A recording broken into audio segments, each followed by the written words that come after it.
Last man, can you hear me? Last man.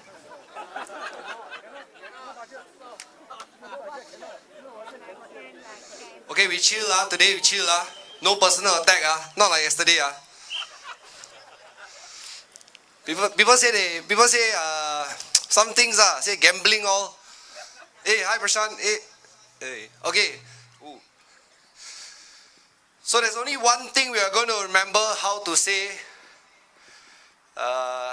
And I think when y'all hear it, y'all know when to say it okay. And the only phrase is full-time pay, part-time job. Okay, I'm going to say it again. Full-time pay. All right. Okay. Let's get it started. Okay.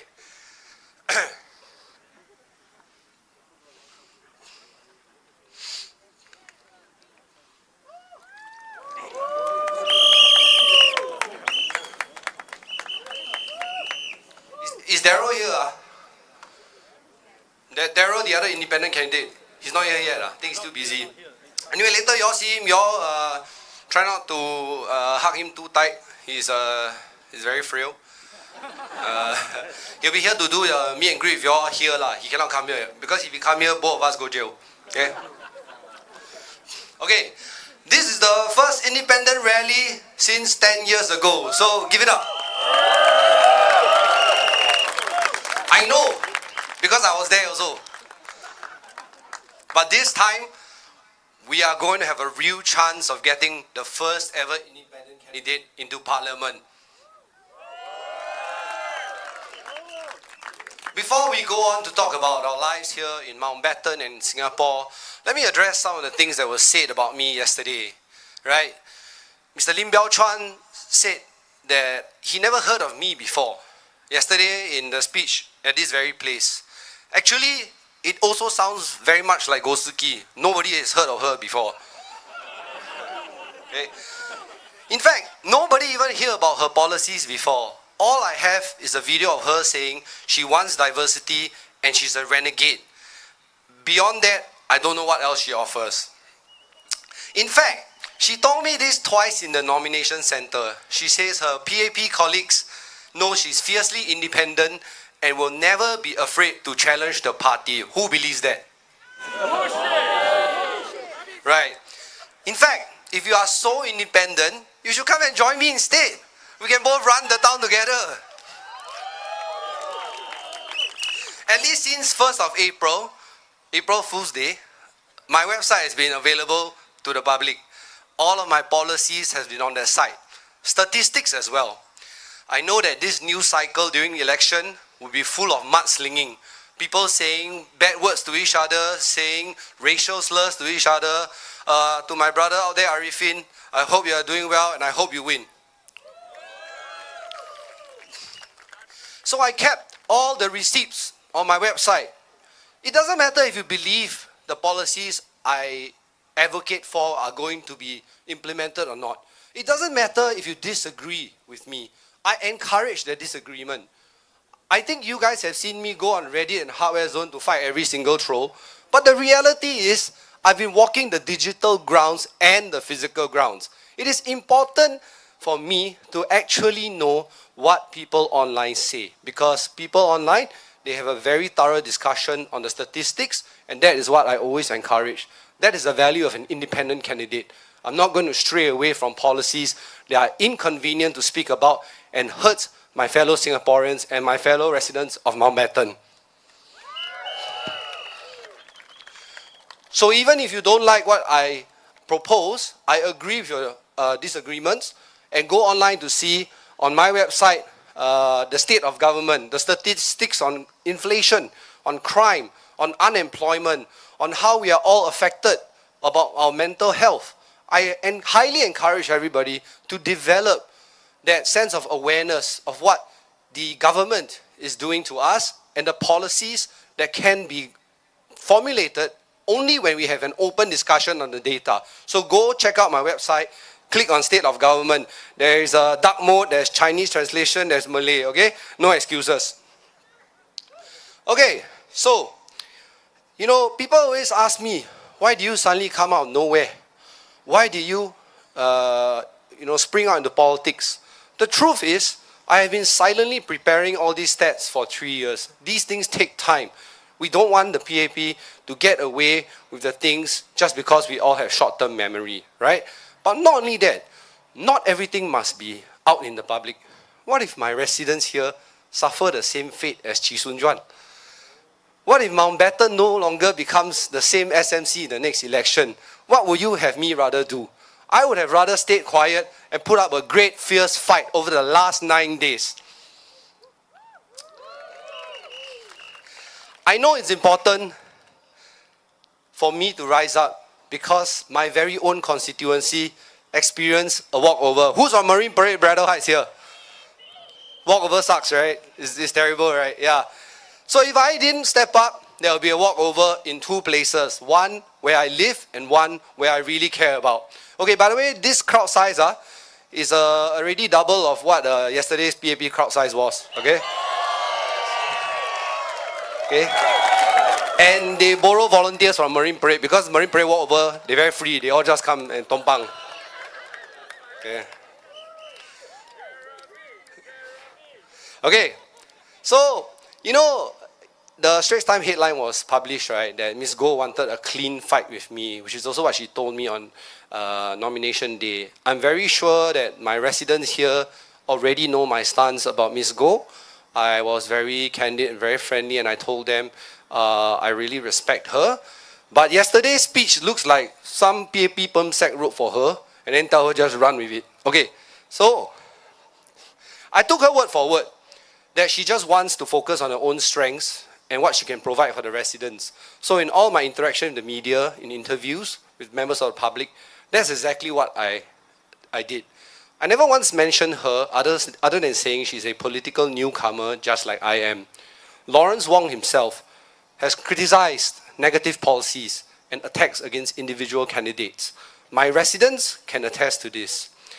But apparently Goh Soo-Kee didn't get the memo because she and Lim Biao-Chuan saw the need to spend 20 minutes of their 1-hour rally attacking me yesterday. Yeah, maybe I was naive to think that this would be clean campaigning. It's clean politics until one starts losing.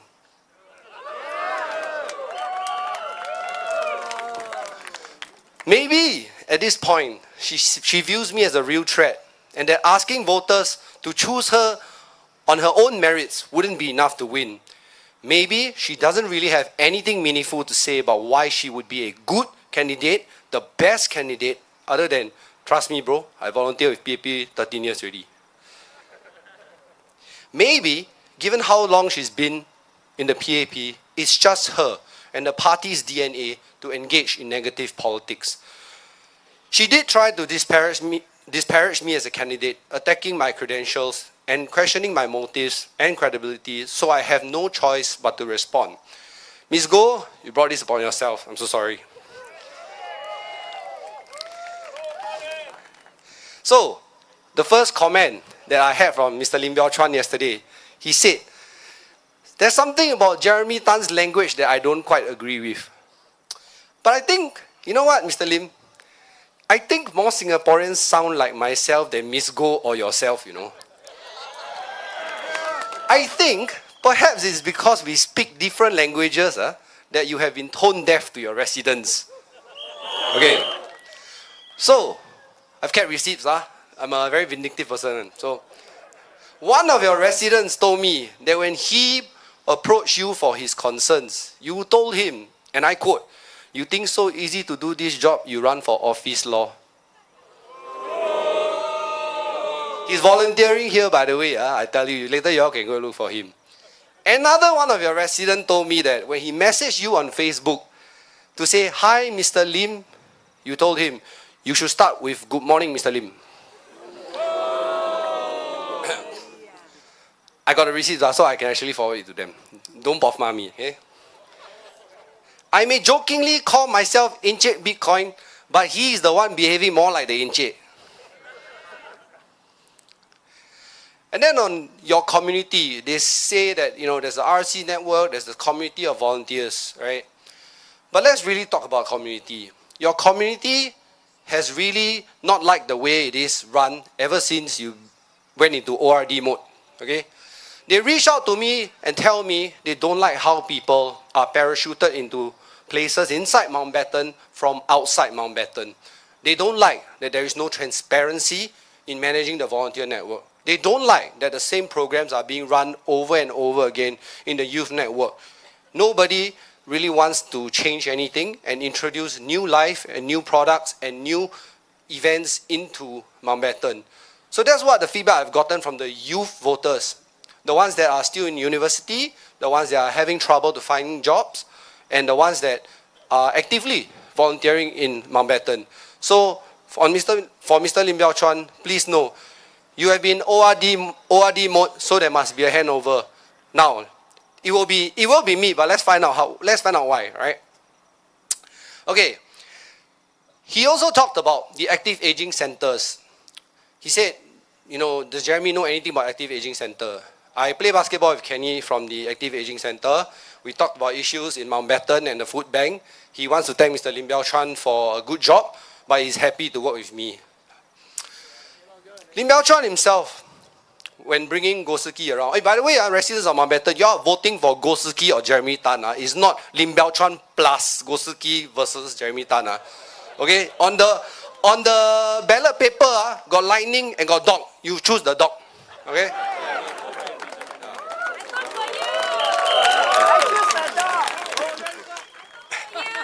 Okay, so in yesterday's speech, Lim Biao Chuan himself said, people asked him, who is this lady next to you? And I'm like, yeah, who is this lady next to you?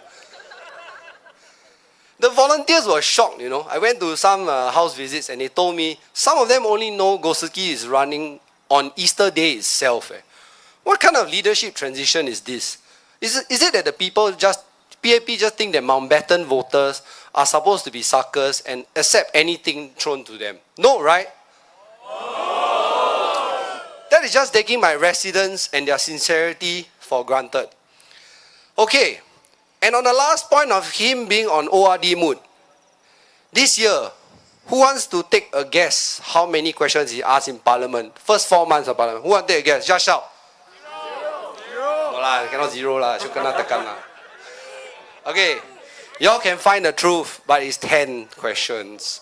10 questions for 4 months of Parliament. $64,000 in allowance salary just for 10 questions. Let me tell you what it is. Full-time pay. Alright, we're going. So yesterday I heard a lot of, words from them saying that they don't know me. Do they have a heart to serve and all those, right? And this is actually quite personal for me because I never volunteered 13 years like my opponent, right? I'm sorry, I wasn't aware that a volunteer work only counts when you're a PAP activist. I also didn't know that shaking hands and community events and posing for photo counts for the last 10 months is considered serving Mountbatten residents because for most of her time in a party, she lives in Holland, Bukit Timah area. But okay, Suki says she's been helping the disadvantaged buy stationery and approving or rejecting Medifund applications in hospital. I commend that. I hope that because she has interacted with so many disadvantaged people, maybe she will understand me as a person because I did not have a privilege of being born into a well-to-do family. I didn't get to study overseas in Taiwan or, travel many places as a kid, right? I've been working my butt off to get my family out of poverty and trying to build a life for myself. The residents of Kembangan and Chai Chee Care Corners will know how much I have done for them, how much I have helped. When you go and travel to Kembangan and Chai Chee, you ask the Care Corners, they will know my name. There are no photos out here because I just don't go and do photo ops like the PAP, okay?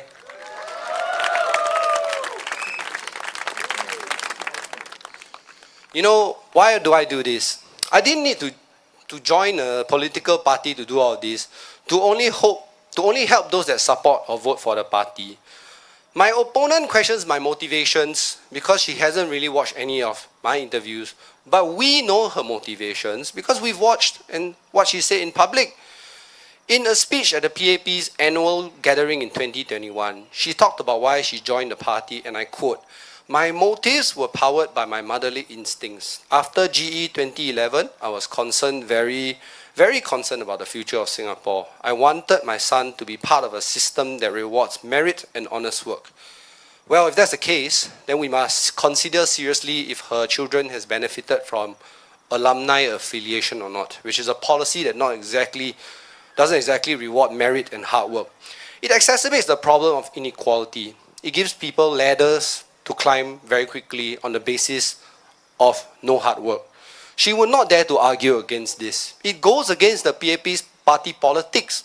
The PAP wants to entrench the same people into the same system back again because losing power is just very difficult for them to accept. But definitely, this isn't about party politics for me.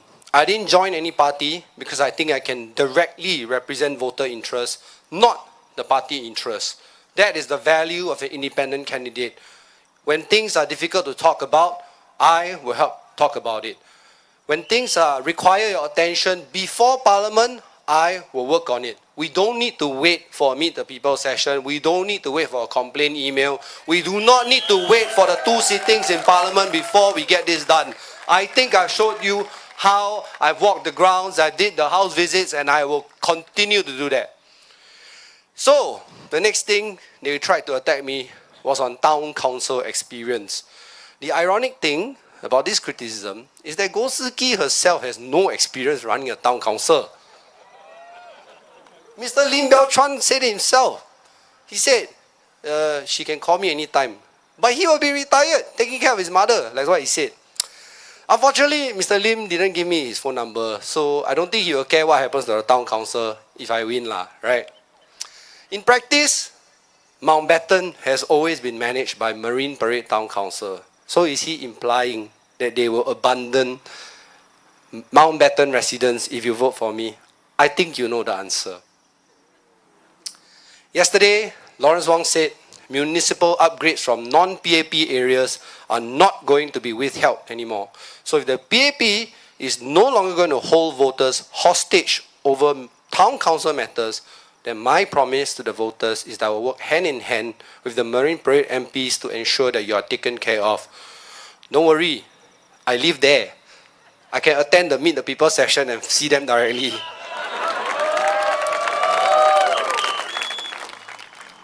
So these few days, running on 4 hours of sleep per day, very tired, very shagged. You know, some uncles scold me as if like I'm Lim Biao-chuan like that. Okay? Just now, I have uploaded a transparent Google Sheet on my website under Mountbatten page. It contains the list of all contractors that lost their bids when they were bidding for Marine Parade Town Council.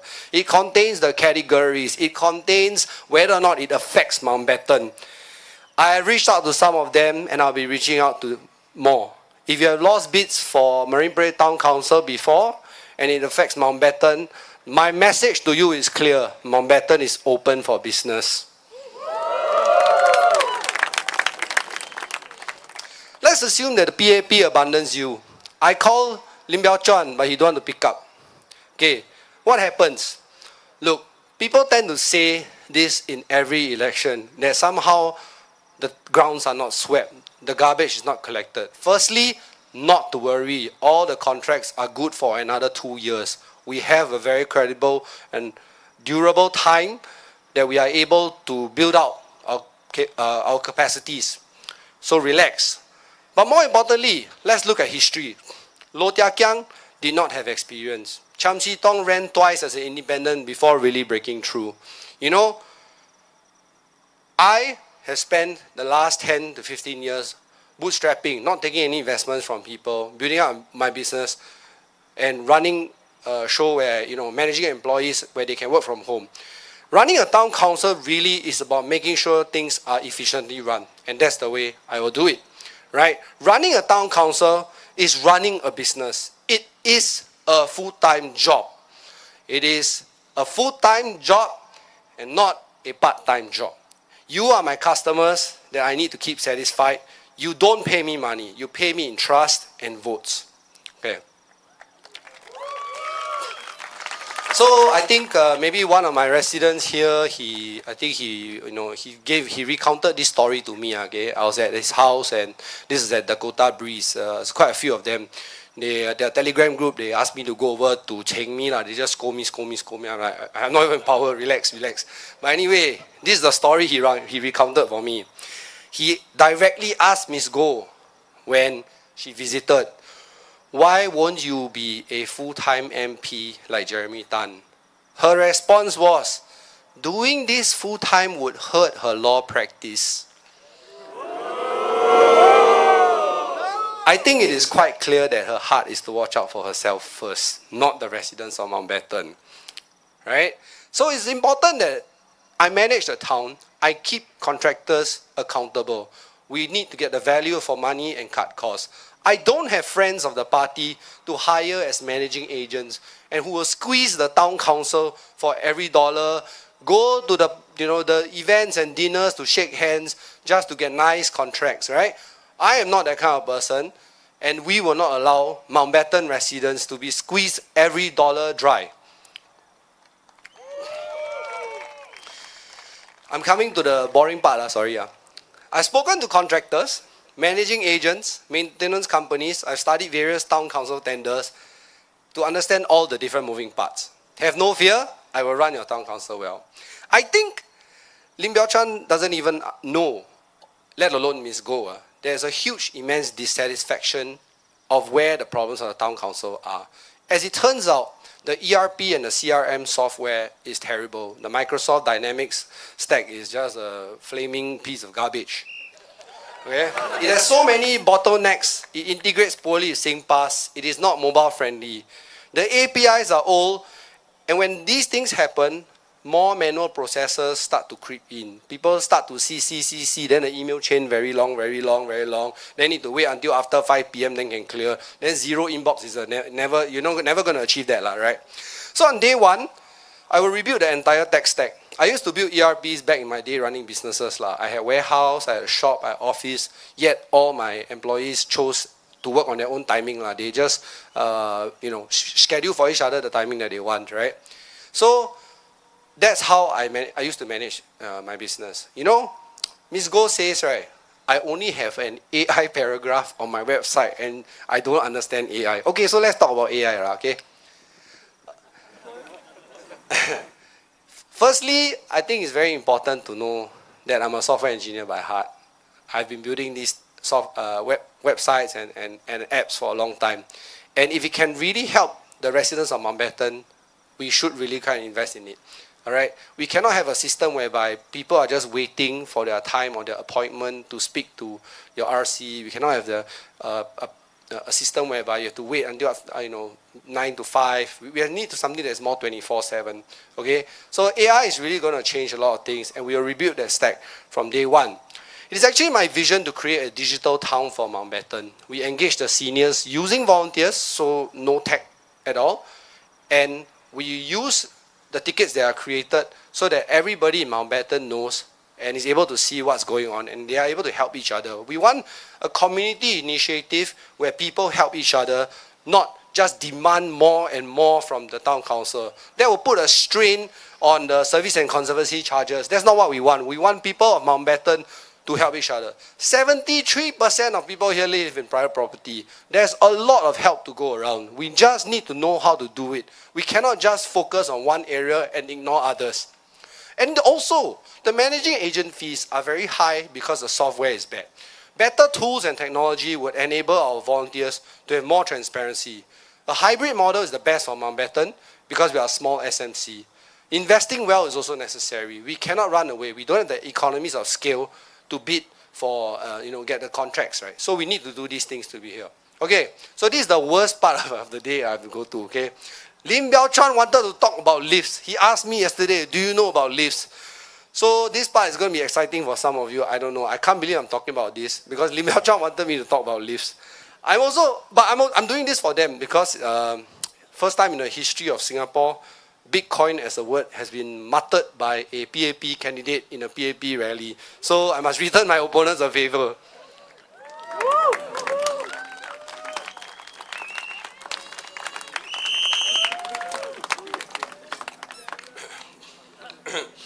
Okay, for those aspiring to enter the lift industry, here goes. Town council lift maintenance is done on a non-comprehensive basis with cyclical parts replacement, where parts replacement and repair is excluded. The BCA sets the maintenance regime. On average, the non-comprehensive basis means that a monthly maintenance rate is $300 to $400 per lift per month. This is typical for 10 to 15 floors where many of our HDBs are. The number of floors affect the cost. The permit to operate fees are like that. Annual no-load test $150, special plan examination is $450, approval fee for no-load. 5th year full load test $600, SP approval fee for full load $500. Comprehensive and maintenance is expensive and it is 30 to 40% more than non-comprehensive. Okay, but more importantly, here's the point. Small firms cannot penetrate this lift maintenance contract because it is bundled under the FM category. So only EM services can tender. And everybody knows EM services means Cheng Hu lah, right? Smaller and more efficient firms, right, cannot break this wall. And they've tried to reach out to the PA just to say, maybe let me handle the community center. But there's always a glass ceiling. There's always a reason to reject them. Things are so opaque and we don't know why these tenders are like that. These tenders are not even on GBs, by the way. All these tenders are on the Marine Parade Town Council website. So there's an incentive for them to keep it opaque.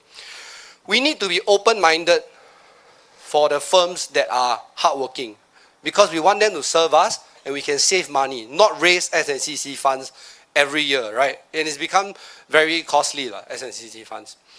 So they don't publish this on GBs. So that's the part about lifts. Anybody got questions? You can ask me. I'm becoming a lift expert already. Okay. So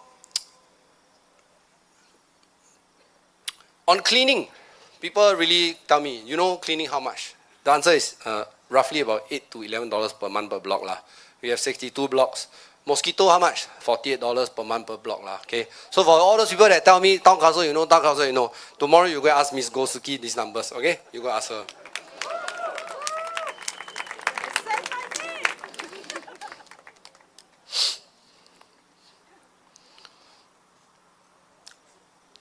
Okay. So, you know, it's actually very interesting that, you know, yesterday they have a lot of policy critique, right? On me. They talk about me. They say, why do you want to look at Bitcoin only? I find it very interesting because I have over 50 policy proposals on my website and over, I think, 200, 300 over statistics. The only thing she chose to respond to is Bitcoin. It's fine if she doesn't understand how it works. I get it. It's very complicated. But is that the quality of debate we expect from a backbencher? Is that how she's going to scrutinize legislation in Parliament? She just read the headline and ignore everything else? Or is she just going to attack what is politically convenient for her? The best part of all this, she's been a PAP activist for 13 years. Is she not paying attention to the government's investment in the cryptocurrency scene? Or is she just too busy with her community program picking up litter? Yesterday, she used the word gambling. So let's dive into that. What is gambling? Firstly, there's a Toto shop beside the Fair Price. I want her tomorrow go and tell all the residents she's closing that now. Okay? I want her to go do that. Okay? Gambling is when you do not study enough of the risk and want to take a big move. Temasek lost $275 million when FTX collapsed. That was very recent, by the way. That was 3 years. Okay. Because they did 6 months of due diligence. And as it turns out, there was never an accurate balance sheet to be had. In my capacity as an angel investor, I cut $25,000 checks for around the last 90 days of diligence. They gave out $275 million for 6 months of diligence and there was no balance sheet. It was probably just a Google sheet and then, yeah, just have it. I'm Sam Bankman-Fried. Yeah, Sam Bankman-Friedman. So don't even get me started on e-fishery. This is a skill issue or organizational failure. And the funny thing is that at least with FTX, the user still can recover some claims. No, e-fishery is a total dead fish. There's nothing to be recovered from the e-fishery case. Temasek really blew themselves out of the water with this one. And the FTX deal was also handled by a foreign talent, a British fella inside Temasek. These guys just find ways to screw us over and over again. So is it really gambling? No? Ms. Goh says that the PAP does not believe in gambling. Okay? Every YouTuber that comes to Singapore for a holiday only got two things in their video. One. The first thing is jewel. The second thing is the big gambling den. Okay? The Tote Board supports so many educational programs. The Tote Board supports arts like Chingay. You know. I think the PAP really loves gambling. And lastly, what is the reality and why does Ms. Goh lie about PAP taking of Bitcoin as gambling? I know why, and I'll share with you a story, okay? In the nomination center, she shook my hand. She said, Jeremy, I hope you have a clean fight. You know, I'm very bad at all these investment things. Maybe you can teach me one day. So, what is the track record of our government and Temasek in cryptocurrency? But specifically, I worry about Bitcoin only. I think I went to all your houses, they all scold me. I said, it's Bitcoin only, relax. Temasek led a $200 million fundraising round for a Singaporean crypto firm, crypto financing company called Amber Group. Temasek is also one of the largest shareholders of BlackRock, who runs the largest Bitcoin ETF in the world. She says that is gambling. Has she told the government and Temasek her message or not? I don't think so. The Bitcoin ETF is bigger and better performing than the gold ETF. Are these people gambling? Wait, actually I remember something. What about the 500 million lost in Lehman Brothers mini bonds? It's neither a bond nor was it mini okay? Today I posted a reel of Piyush Gupta saying that he buys Bitcoin and he wants it because it's superior to gold. I guess Piyush Gupta is also gambling with your POSB Squirrel account, the savings. Xiao Liao, best performing bank CEO. How come the dividend so good? You all finally know. Maybe it might have something to do with Bitcoin, right? Okay. So, other track records are also, MAS has been involved with Project Guardian, Project Ubin, which is the tokenization and ledger technology. SGX has launched Bitcoin futures. I think it is very clear. We have to embrace technology when it meets the needs of Singapore in an uncertain world. We have to take risks when we are absolutely required to.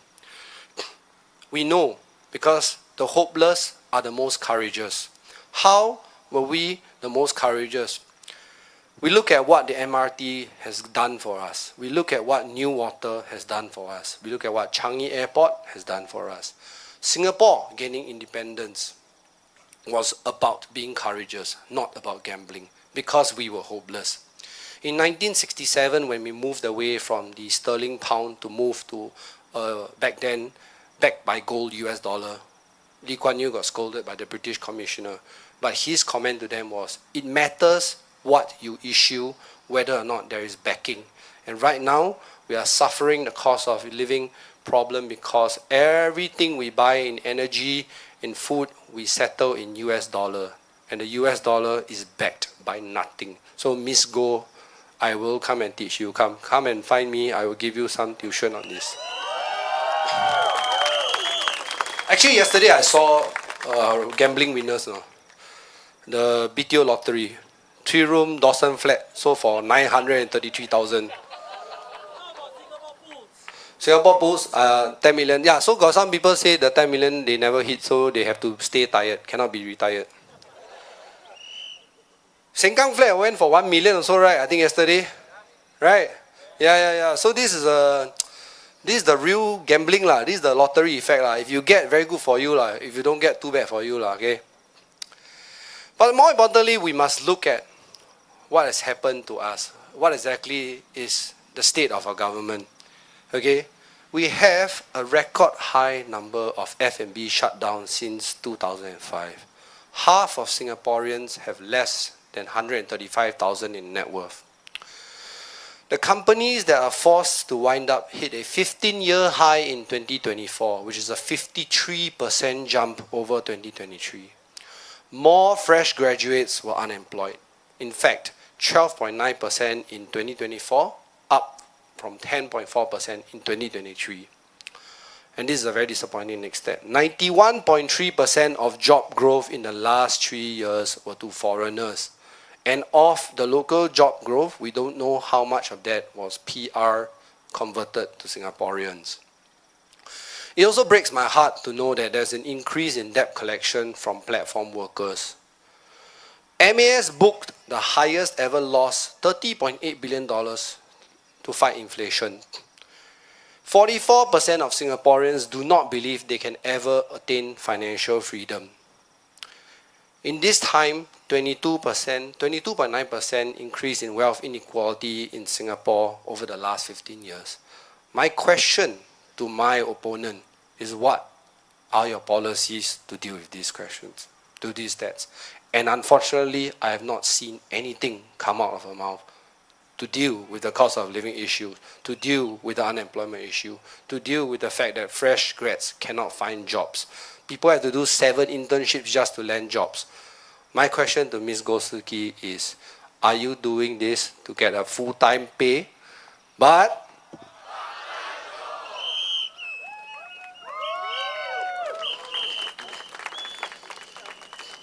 I think it's very important that we look at the state of Singapore and we look at how much HDB prices have risen. 44% in the last 5 years, 156% in the last 20 years. And we look at ourselves seriously. How long can we consider HDB as a retirement asset? I have spoken about this on my podcast. I have spoken about this on the various interviews. When you want to buy low and sell high, you are only buying low and selling high to the next generation of Singaporeans. The PAP wants you to believe that this asset enhancement scheme will always happen. It will always be there. But let's face it, this is no longer the future that can be guaranteed. We don't have an era of 30-year incomes anymore. We don't have an era whereby people died at 60 years old and you could pass on the HDB for another 30 years.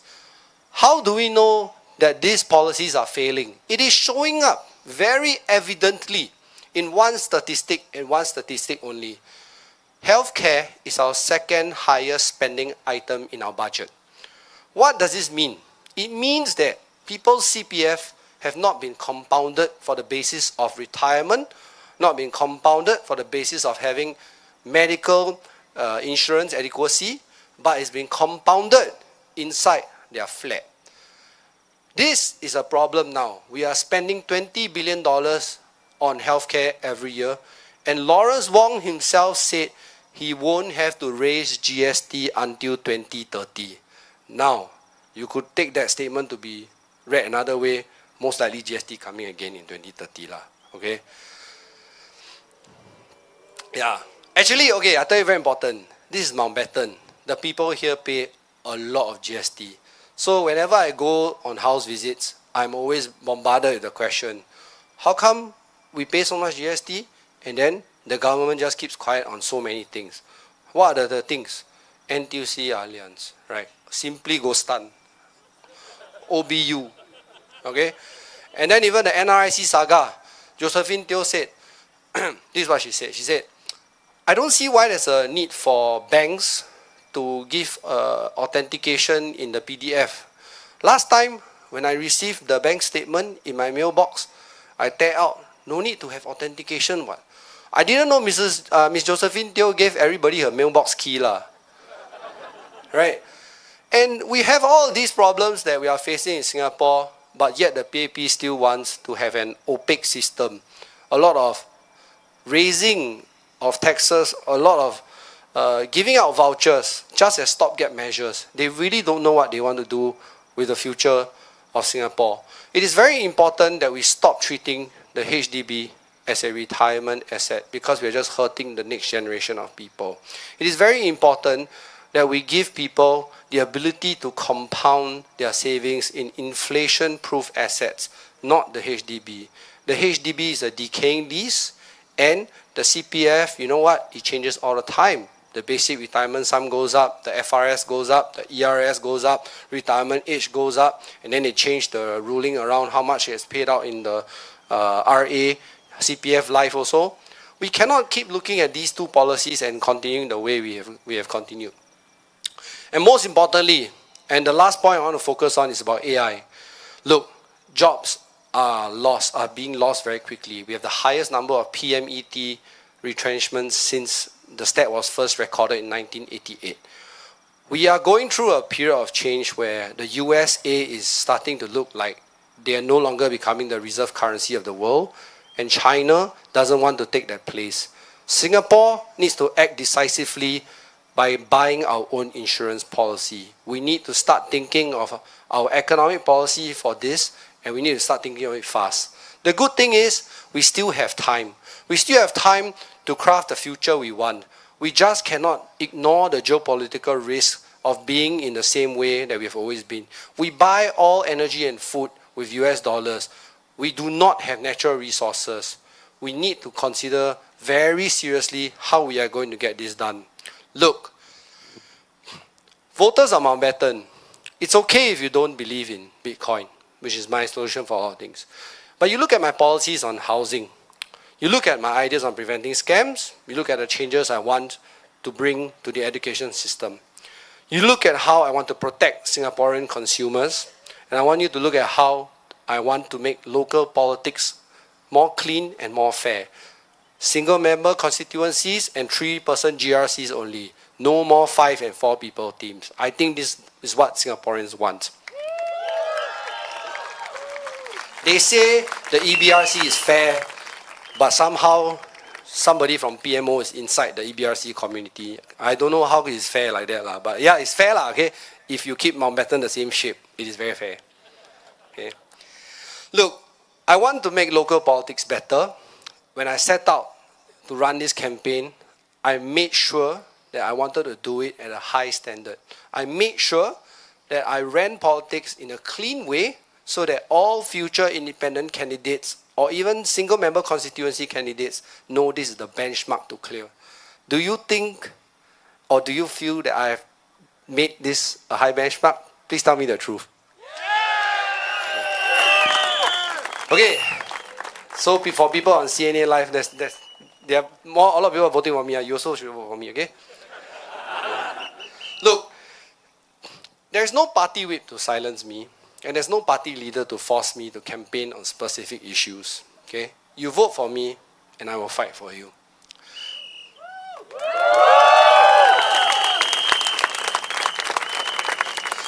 I'm sure voters in Mountbatten have been following the national narratives about whether voting against the PAP and losing ministers will weaken the government or not.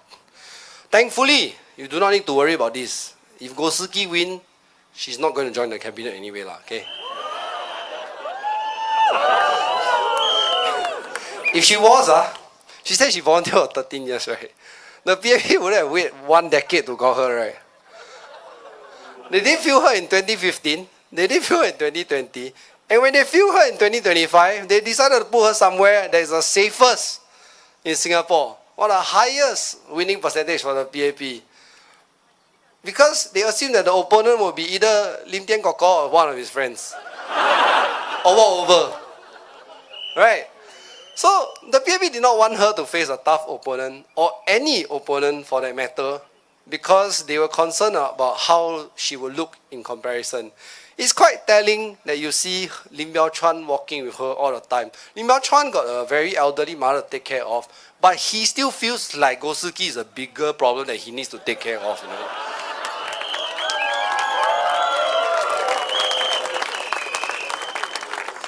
There's no minister campaigning here on her behalf, I tell you. Nobody from the Marine Parade Battle Heights is going to fight for me. Every one of them tompang to help her yesterday, okay? So, Lawrence Wong nor anyone else from cabinet has announced her as some political holder. If you vote for her, you are getting, you know, full-time pay. Okay. You're also getting a person as a newcomer. You're also getting a person that has specifically said, if I run this full-time, it will hurt my legal practice. Okay. So you're not losing out by voting for me. In fact, you stand more to gain. 2 for 1, as they say. You vote for opposition, the NPA take care of you, right? You let me go and fight with the parliament on other things. I don't sound like that in parliament. I sound like that because it's how normal Singaporeans speak, okay?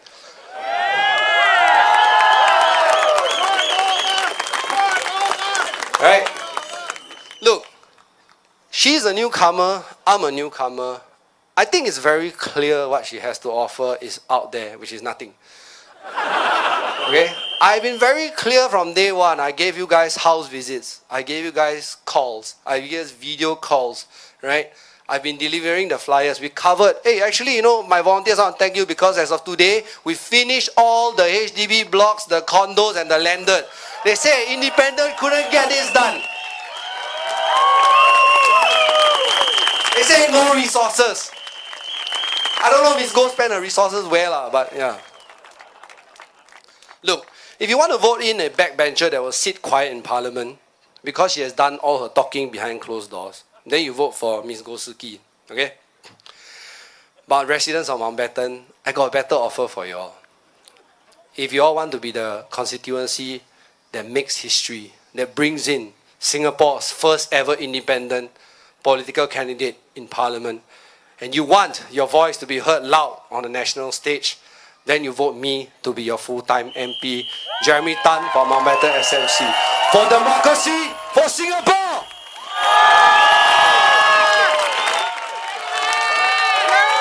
Thank you guys.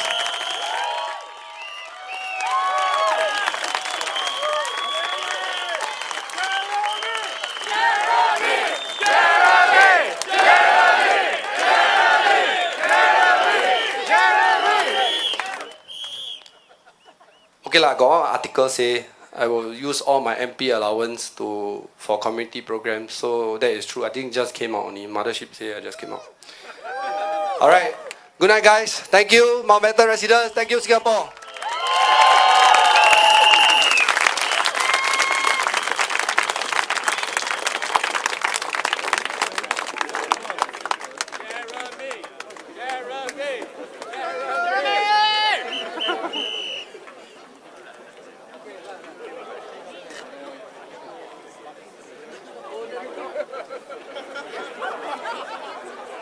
A major part of it, but it's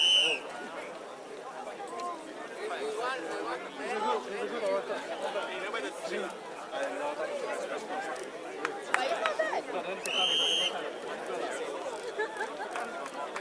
Yeah, for sure.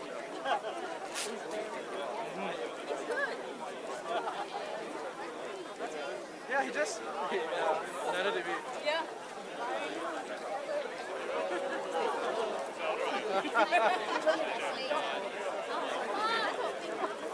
Respect. So good.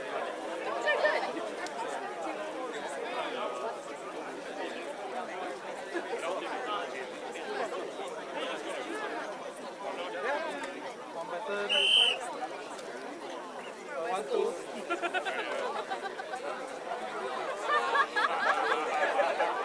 I'm voting for the Moonwise.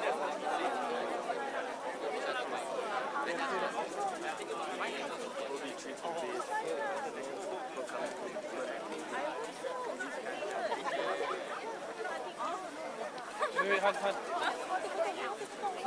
SMC.